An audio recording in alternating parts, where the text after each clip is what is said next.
Olá pessoal, continuando o curso de Instrutor de Libras, estamos concluindo a segunda unidade, onde desenvolvemos alguns temas sobre a pessoa surda e a cognição visogestual.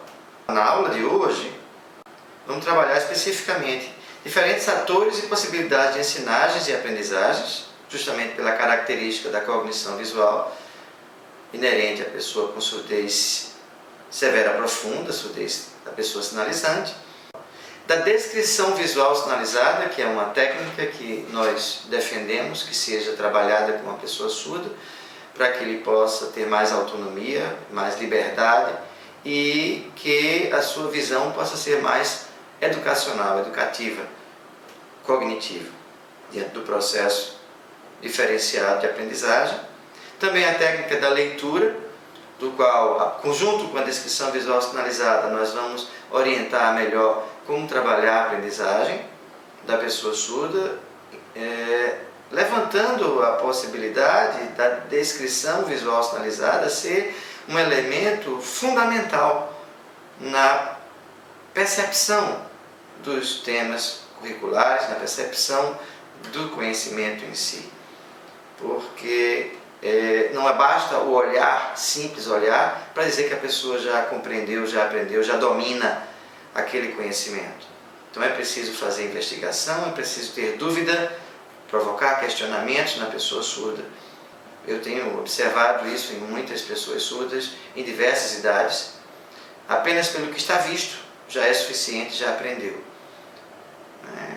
A depender da faixa etária, aquele jovem surdo vai estar com muita curiosidade, mas se não for alimentada essa curiosidade dele, da mesma forma que existe o porquê, a época do porquê da criança ouvinte, a criança surda também tem isso.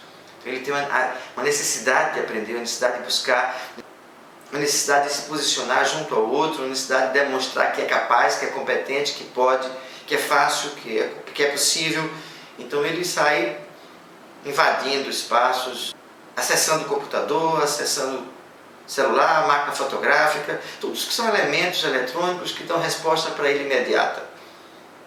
Mas não pode se trabalhar apenas com esses instrumentos. É preciso também que se trabalhe a imagem a partir do olhar, a partir da visão questionadora, com a dúvida, a visão investigativa, para buscar razões, motivos, justificativa para que as coisas aconteçam. Então essa é a perspectiva da leitura de imagens junto com a descrição visual sinalizada.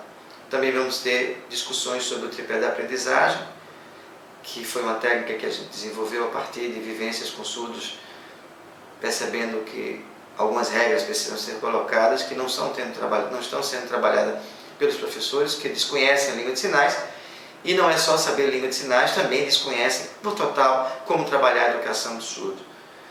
Absurdamente, alguns chegam e dizem que o surdo aprende igual ao ouvinte. Eu vou levantar essa discussão, polêmica, ao longo de todo o curso. Várias aulas vão trabalhar exatamente isso. É preciso romper esse paradigma errado, equivocado, não sei com que motivo, não sei por que razão, não sei por que justificativa, fazem uma aberrante afirmação desse nível. O surdo nunca vai aprender igual ao ouvinte e existe a necessidade de fazer uma adequação. Não digo aqui para justificar nenhuma pedagogia surda, não é essa a nossa proposta, porque todo o trabalho tem sido feito com a adequação do conhecimento da pedagogia aplicada para os ouvintes, adequada, diferenciada para as pessoas surdas, utilizando mais imagens, utilizando estratégias diferenciadas de percepção, de visualização, mas não necessariamente ter que defender uma pedagogia surda e isolar o surdo do ouvinte. Não é essa a nossa proposta. E, por fim, fechamento da unidade 2 com a avaliação. Bem, para iniciarmos esse momento de interação, eu levanto para vocês algumas questões na perspectiva de entender o que é a surdez e o que vem a ser a pessoa surda. São coisas distintas. A surdez enquanto processo ou patológico ou sequela de uma lesão, de uma doença, mas é um estado, é uma situação, a surdez, a deficiência auditiva. Por outro lado, nós temos a pessoa surda, a pessoa com surdez, a pessoa com a deficiência auditiva. Eu tenho aqui agora uma pessoa que é vítima da surdez, mas que não é uma pessoa incapaz, não é uma pessoa inválida, mas se ela é deixada no abandono da comunicação, no abandono da educação, no abandono da interação, ela passa a ser uma pessoa com deficiência. Se é trabalhada com a língua de sinais, se é trabalhada com uma educação diferenciada, aí nós temos uma pessoa com eficiência. Então, a pessoa surda que apresentar deficiência no seu aspecto cognitivo, está sendo um problema da escola, um problema dos professores, um problema dos intérpretes, um problema de quem está trabalhando, dos familiares, de quem está trabalhando com essa criança, com esse jovem, com esse adulto, e não está tendo acesso ao seu processo de cognição.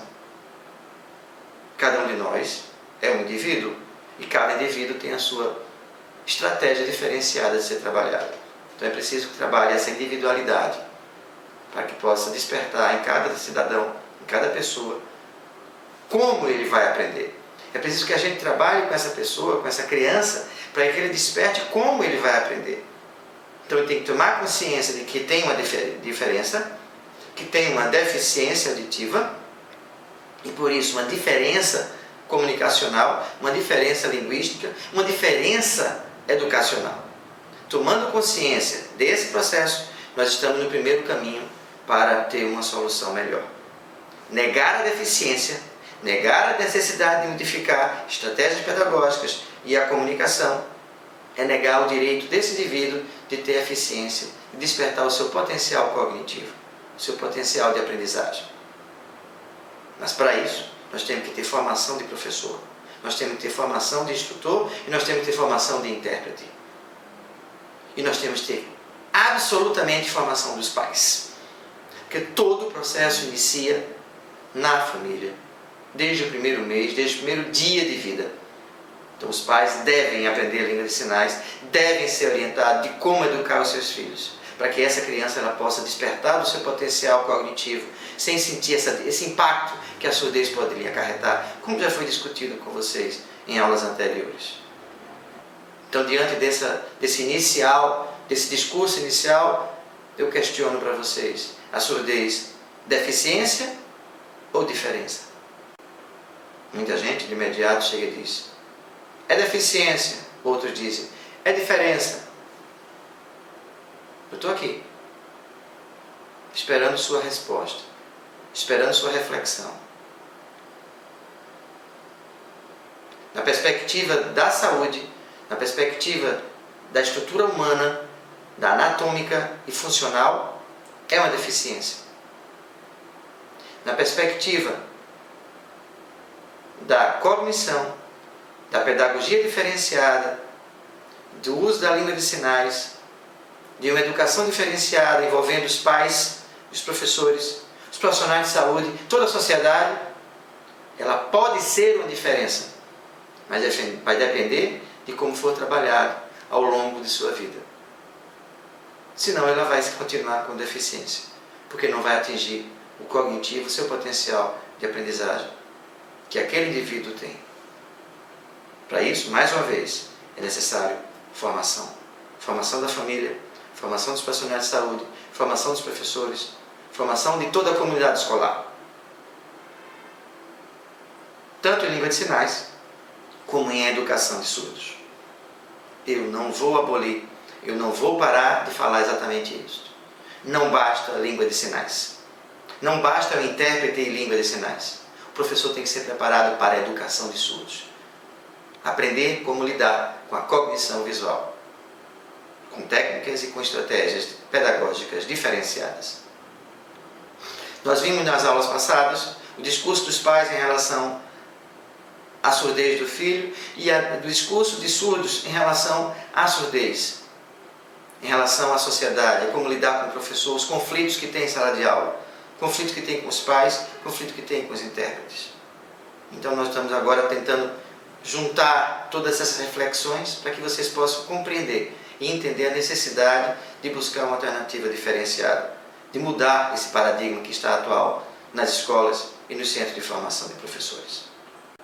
Então, como definir, a partir do discurso dos pais e professores, de intérpretes, de teóricos, de surdos, se a surdez é deficiência, se a surdez é diferença? Vamos refletir em cima das leituras, de discussões e de vivências com surdos. Isso é fundamental para que vocês possam perceber. E assim buscar alternativas diferenciadas de superação.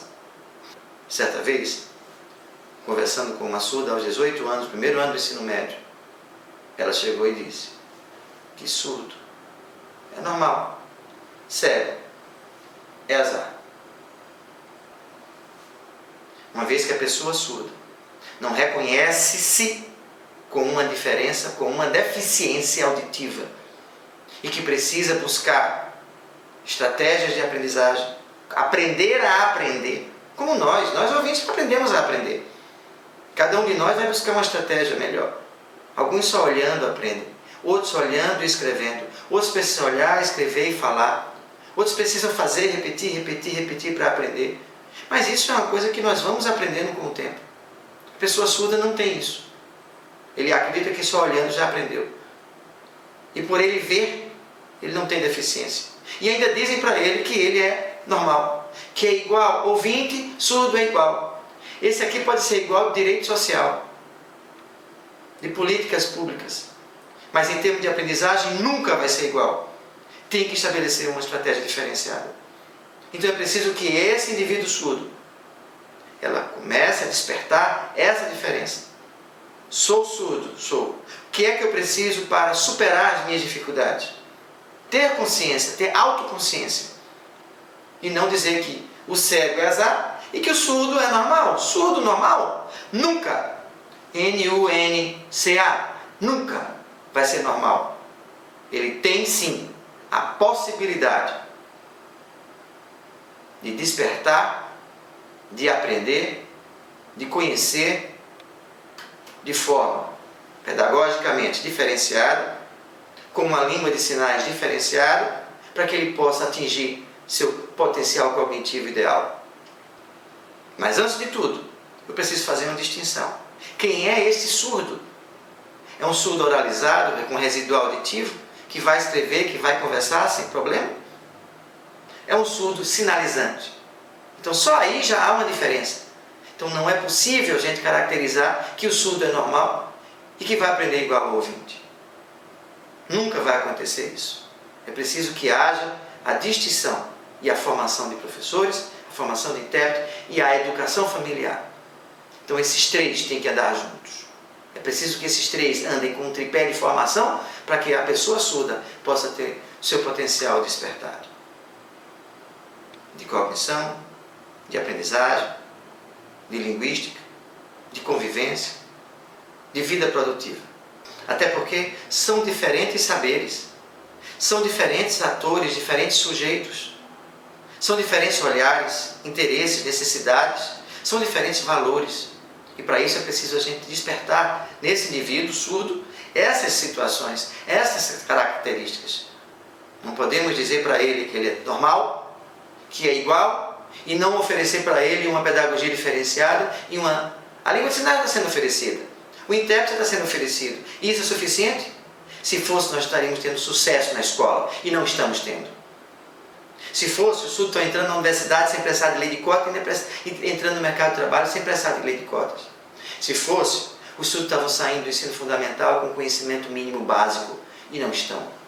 Estão passando sala por sala protegidos pelo intérprete e pelos professores, sendo aprovados sem uma avaliação adequada, nem correta, nem justa, nem igualitária. Não são iguais? Então a avaliação tem que ser igual. Não está defendendo que é só uma diferença? Então trabalha a diferença para ver se realmente conseguem aprendizagem igual. Não consegue. Surdo sinalizante não conseguiu? Não. Então tem uma deficiência, vamos trabalhar essa deficiência para que ele possa superar.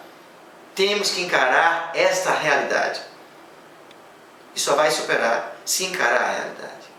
Existem diferenças cognitivas? Sim, o processo é outro. Existem diferenças de aprendizagem? Sim. Tanto no processo da aprendizagem como na aquisição da aprendizagem. Então, tanto como eu vou trabalhar o conhecimento para que ele possa aprender, como ele vai construir o conhecimento. São distinções. Um caminho leva ao outro. Então, a cognição leva à aprendizagem. Mas a aprendizagem só vai acontecer se o processo de cognição, se como eu estiver trabalhando, for de forma adequada, encarando a surdez como uma deficiência, com uma necessidade linguística diferenciada, educacional diferenciada, com estratégias visuais e imagéticas, convivência. A pessoa surda ela precisa aprender a fazer. Não é só olhando, é vendo, fazendo, executando, repetindo, para tirar as dúvidas, tirar as arestas. Precisa ter dúvida, precisa apresentar questionamentos, precisa buscar uma aprendizagem diferenciada. Então, nessa aula hoje, que é o encerramento da unidade 2, que vai trabalhar a pessoa surda, eu já insiro vocês em toda essa perspectiva, porque no próximo módulo, na próxima unidade, nós estaremos trabalhando exatamente a formação do instrutor. E a formação do instrutor não pode jamais pensar que o surdo é igual e não modificar a estratégia de ensino. Nem o instrutor, nem o professor. Também o intérprete não pode manter. Se o surdo precisa de linguagem, se o surdo precisa visualizar, então ele tem que ter a imagem e a visualização. Não é um professor o dia todinho, como eu estou aqui colocando com vocês, mas vocês são ouvintes. Se fosse pessoa surda, aluno, eu teria que estar utilizando imagem aqui a todo momento. Agora, transformar tudo em imagem, em língua de sinais e também em escrita da língua portuguesa, para que ele possa fazer a leitura e fazer os links com as informações. Já que não existe sinal para tudo, mas ele precisa trabalhar essa relação, essa aprendizagem de forma coerente. Porque existem limites e existem conflitos de interpretação. Existem limites e conflitos conceituais, principalmente com relação à abstração e à subjetividade. Uma das partes mais difíceis de trabalhar com a pessoa surda é a subjetividade, é a abstração. Então, como lidar com essa realidade? A partir do olhar. Como eu vou trabalhar? Eu já discuti com vocês aqui com relação ao que representa a surdez na pessoa, na criança, no jovem, enquanto deficiência, enquanto limitação, enquanto necessidade de adequar. Eu já fiz essas ressalvas. Então eu não posso dizer que apenas aprende por igual. E principalmente em relação a esses conteúdos. Como eu vou acessar, por exemplo, o imaginário de uma pessoa surda? É só imaginação? É só pensamento? É só ideia? Não. Construir o imaginário a partir da constituição do ser. Ser? Não tem nenhum sinal para ser, tem ter. Ou então é, sim. Tá. Como é que eu vou trabalhar então este ser? Pensante, reflexivo, crítico, discursivo, criativo. Para trabalhar este indivíduo, eu tenho que trabalhar a imagem, eu tenho que trabalhar a descrição visual sinalizada, com sinais, e tenho que trabalhar a escrita da língua portuguesa, ele sendo brasileiro, no caso. Então são perguntas básicas que nós temos que elaborar. Primeiro, o que fazer? Como fazer? Em que medida eu vou poder adequar todo aquele conteúdo da química, da física, da história, da geografia, da matemática, do português, do inglês, do espanhol, da biologia, da química orgânica e da química inorgânica? Qual a medida que eu vou poder acessar da escrita e da imagem para que ele possa perceber, compreender? E não é só perguntar para o surdo, entendeu? Ele vai responder, entendeu? Tá repetindo. Agora pergunta a ele, entendeu o quê? Para ele explicar passo a passo. Antes você preparou ele e apresentou o passo a passo. Se ele repetir tudo o que você disse, ele está sendo só repetidor. Está sendo aluno copista, do jeito que muitos surdos são na sala de aula, copiando o que o professor está passando. Tem professor que manda o grupo fazer resumo. O intérprete ou o próprio professor marca com a linha, com a caneta, as linhas que o aluno surdo deve copiar, resumindo, chamando aquele de resumo, e passa para o caderno. Aí está lá, no primeiro ano do ensino médio, Agora a aluna está no segundo, mas no primeiro ano do ensino médio, a aluna com 16 anos de idade, copiando. E eu perguntei para ela, e quem foi que riscou? Professor. É sempre o professor? Também. Intérprete também. Pronto. Ele não sabe o que é resumir, não refletiu, não construiu o conceito do que é resumir. Também não conhece as palavras. É só repetir. De um lado para cá, de lá para cá, de lá para cá. Copia, aluno copista. E aí o professor diz, mas ele fez a atividade desse jeito. Depois na hora da prova não vai saber responder. Depois na hora de uma avaliação qualquer, uma discussão, não vai ter conhecimento. Não vai conhecer a palavra. Não foi feita uma videogravação daquele indivíduo explicando e depois mostrando para ele. Ele vai ver, isso aqui está certo? E esse sinal, o que é isso? Explica esse sinal. Esse sinal aí. Explica. Você vai conseguir construir com o sujeito surdo dessa forma, para que ele possa refletir o que ele está falando, a partir do que ele está vendo, o que ele disse. E não ser apenas repetidor. De um professor, de um intérprete, de um sistema. Jamais autonomia, jamais liberdade dessa forma. Jamais criatividade dessa forma. E aí vem a última pergunta desse slide. Qual o tempo que leva? Parece ironia, mas é exatamente a pergunta. Leva muito tempo. Só que o professor não tem tempo em sala de aula para preparar isso. Também não tem tempo de preparar antes da sala de aula. Não soube como preparar. E aquele momento é curto, é pequeno. E agora? Como construir isso? No segundo turno? O que é que estão fazendo com o segundo turno? No contraturno? Estão dando vídeos esporádicos, discussões temáticas qualquer, discutir sobre a escola bilíngue, discutir sobre o direito do surdo, discutir sobre outras coisas, outros filmes que passaram.